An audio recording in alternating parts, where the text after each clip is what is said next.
Toronto police officers are overworked and understaffed, and that's putting your safety at risk.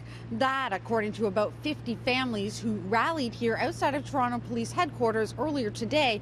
They were demanding change, an immediate change. And in an unexpected twist, Chief Mark Saunders arrived here and came face to face with the protesters. I'm here today because my husband's life is at risk every time he goes to work. I see the state he comes home in every day. I see the state he goes into work. If you're telling me that that's not an officer safety concern, if that's not a public safety concern, I'm not sure who you're listening to. And that's why we're here today, sir. That's why we're gathering here as families to tell you how big of an impact that is having. It is a risk. Lung's husband is a 15-year veteran officer, and she says the sheer amount of hours he's now forced to work, coupled with chronic understaffing, is leading to unsafe conditions. It's a view echoed by the union, which has been calling for more officers on the payroll. The message is clear. The chief, the mayor, Chair Pringle, they need to do something, and they need to fix this now. The rift between the union and the chief is growing.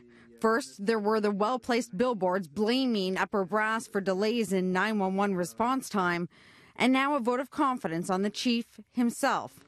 The principal issue is staffing. In 2012, there was one officer for every 459 people living in the city. Even with the additional officers Saunders has committed to hire this year, that ratio has declined to 1 for every 569 residents. That's a difference of more than 100 people.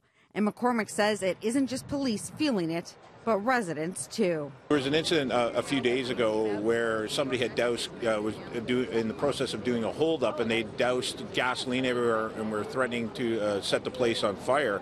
And there was no officers to respond 20 minutes or so before we get officers. The fire department had to call back several times saying we need police officers and we need them now.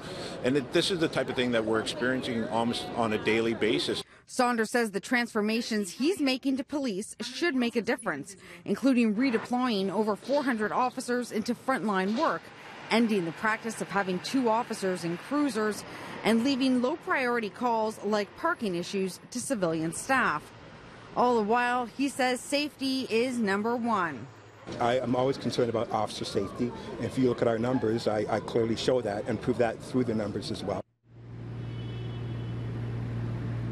The chief is expected to make a presentation to the Toronto Police Services Board on Thursday about the efforts that have been made about the transformative process for the forces. Now, the union's vote of confidence on Saunders closes on Wednesday.